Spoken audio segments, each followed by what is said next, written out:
साथियों, एक ही Khan adviser channel में आपका बहुत बहुत स्वागत, आभार, नमस्कार, राधे राधे, जय श्री कृष्णा, सत श्री अकाल एंड अस्सलाम वालेकुम। कैसे हैं आप सब लोग? आशा उम्मीद करते हैं कि आप सब लोग खुशी और खैरियत से होंगे। साथियों, इंसान की एक विषम परिस्थिति का सामना करना पड़ता है और वो हर एक इंसान की जो कॉमन समस्या है। ऑल वर्ल्ड जहाँ पर भी है इंसान, उसके साथ में इस परिस्थिति को उसको सामना करना ही करना है। जिंदगी में उसके में कॉन्फ्लिक्ट आता ही आता है। इसे किस तरीके से हम समझें कि जब आप किसी उलझन में फंसे हुए हो या फिर ऐसी परिस्थिति ने आपको घेरा है जो चारों तरफ से आप घिर चुके हो, कोई रास्ता आपको नजर नहीं आ रहा, उस समय में आप किस तरीके से डिसीजन लें कि आप एक अच्छे रास्ते पे जाकर के अपने उस टारगेट को अचीव कर सके जिसका आप इंतजार कर रहे हैं, या फिर जिसे पाने के लिए आपने कई वर्षों तक कई समय इंतजार किया, काफी टाइम से। लेकिन जैसे जैसे वो टाइम नजदीक आता है, उस वक्त इंसान के सामने इतनी सारी परिस्थितियां क्रिएट हो जाती है, ऐसा माहौल बन जाता है कि समझ में नहीं आता कि ऐसे हालात में हम करें तो क्या करें, डिसीजन नहीं कर पाते हैं। और साथियों, देखना, उस वक्त आप जब भी ऐसी परिस्थितियों में फंसोगे और जिससे भी आप एडवाइस लेंगे, मशवरा करेंगे, उससे निकलने की इशारा करेंगे, तो सब लोग अपने आप को फंसा हुआ बताएंगे कि यार तेरे से ज्यादा तो हम फंसे हुए हैं, हमारे खुद की समझ में नहीं आ रहा कि क्या करें।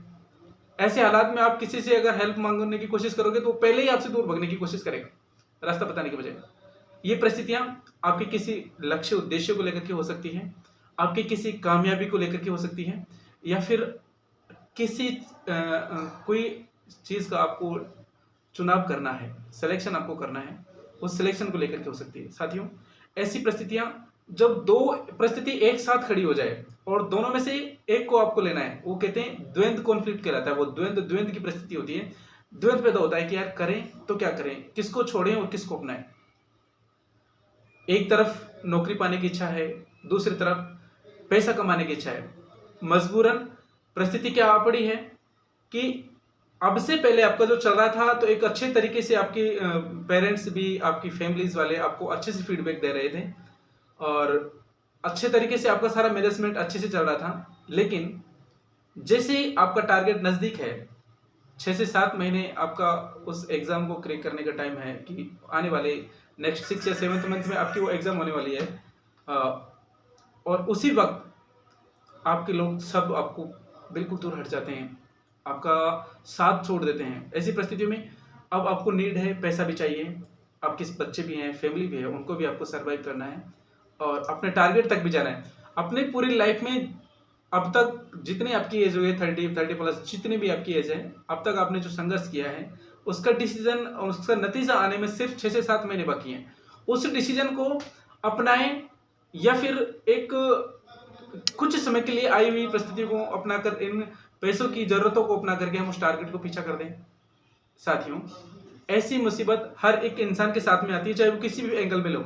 जैसे दिव्यांग बालक है, किसी फैमिलीज में एक जो असामान्य बालक पैदा हो गया, दिव्यांग है, कोई ऑटिज्म हो गया या फिर कोई एमआर है या किसी पर्सनली मल्टीपल डिसेबिलिटीज हैं, किसी भी डिसेबिलिटीज को लेकर के उन्होंने जन्म ले लिया उस परिवार में, तो वो माता पिता, वो पेरेंट्स नेक्स्ट बच्चे का प्लान करने में भी उनको इतनी इतनी इतनी हेजिटेशन होती है, घबराहट होती है, इतना डर लगता है कि वो दूसरा बच्चा प्लान करने में भी उनके लिए सर से पैर तक पसीने आते रहते हैं। उनकी रूह कांपती रहती है कि किस तरीके से हम क्या करें, इसको अपना कर किसकी परवरिश की जाए, इसी की देखरेख की जाए, या फिर दूसरे बच्चे को जन्म दिया जाए। दूसरा बच्चा अगर प्लान करते हैं तो उसके बारे में हमें किस तरीके से उनकी देखरेख करनी होगी, इसको कौन संभालेगा, उसकी देखेंगे। ऐसी परिस्थितियां हर इंसान के साथ में होती हैं। तो साथियों, मैं वही कह रहा हूं, इंसान को किसी न किसी मोड़ पर ऐसी परिस्थिति का सामना करना ही पड़ता है जब उसके सामने दो समस्याएं खड़ी हो जाती है और दोनों में से किसी एक का चुनाव करना है। ये फैमिलीज को लेकर भी हो सकती है।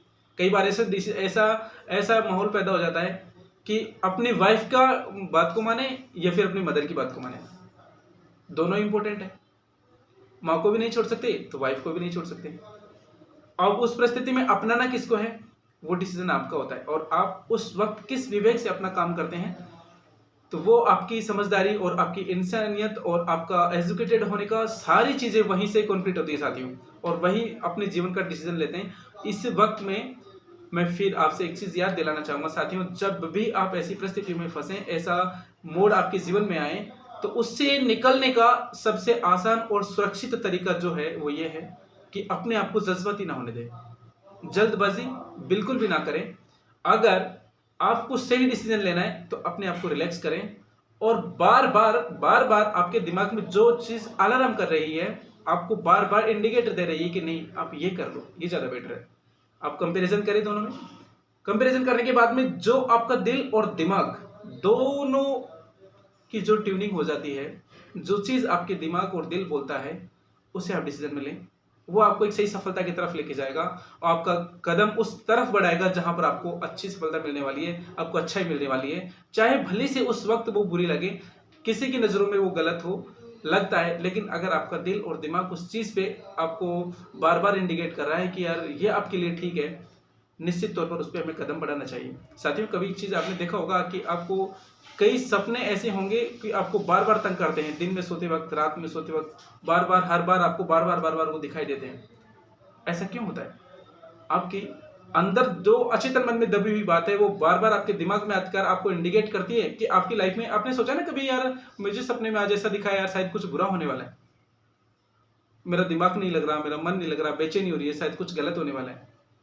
ये इंडिकेट मिलते हैं आपको आने वाले टाइम के लिए कि आपको क्या है। कई बार ऐसा ही हमारी सफलता के लिए भी, हमारे कदम को आगे बढ़ाने के लिए भी हमारा दिल और दिमाग और हमारे जो किस्मत हम जिसे कह सकते हैं वो इंडिकेट करती है साथियों, और उस इंडिकेट का हमको एक अच्छे कदम, नक्शे कदम पे चल करके उसकी पालना करें और उसे समझने की कोशिश करें ताकि हम एक अच्छे मोड़ पर जाकर के अपने आप को सर्वाइव कर सकें। और एक अच्छा डिसीजन तभी होगा, आप रिलैक्स करें, अपने आप को शांत रखें, जज्बाती ना बने। साथियों, ध्यान रखना, हमेशा खुद की परिस्थितियों से सुलझने के लिए डिसीजन भी खुद को ही करना पड़ता है और उस परेशानी से खुद को ही लड़ना पड़ता है। ये नहीं कि आपकी समस्या कोई और सुलझा देगा, आपके बदले में आपको दुख कोई और ले लेगा। कोई नहीं, नथिंग, कोई नहीं लेने वाला। आपकी समस्या है, आपको ही सुलझानी पड़ेगी, आप ही को उसका डिसीजन लेना पड़ेगा और उसी के सामना भी आप ही को करना पड़ेगा, चाहे वो कितनी विषम परिस्थितियां हों। इसलिए खुद को रिलैक्स रखें और जो चीज़ आपके बार बार माइंड में आपको इंडिकेट करती है उसका डिसीजन आप माने और उसी पे चलें। निश्चित तौर पर आप उस मंजिल की तरफ अपना कदम बढ़ाएंगे जो आपका इंतजार कर रही है, जिसका आप इंतजार कर रहे हो। दोनों का सेम कॉम्बिनेशन हो जाएगा तो साथियों सफलता आपकी नजदीक है और आपको मिलकर रहेगी। किसी भी कीमत पर आपको वहां से असफलता नहीं मिल सकती। जिसके लिए आपका दिल और दिमाग और श्रम आप तैयार हैं तो निश्चित ही वो सफलताएं आपके चरणों में होगी। आशा करता हूँ कि शायद आपको ये चीज़ें समझ में आई होगी।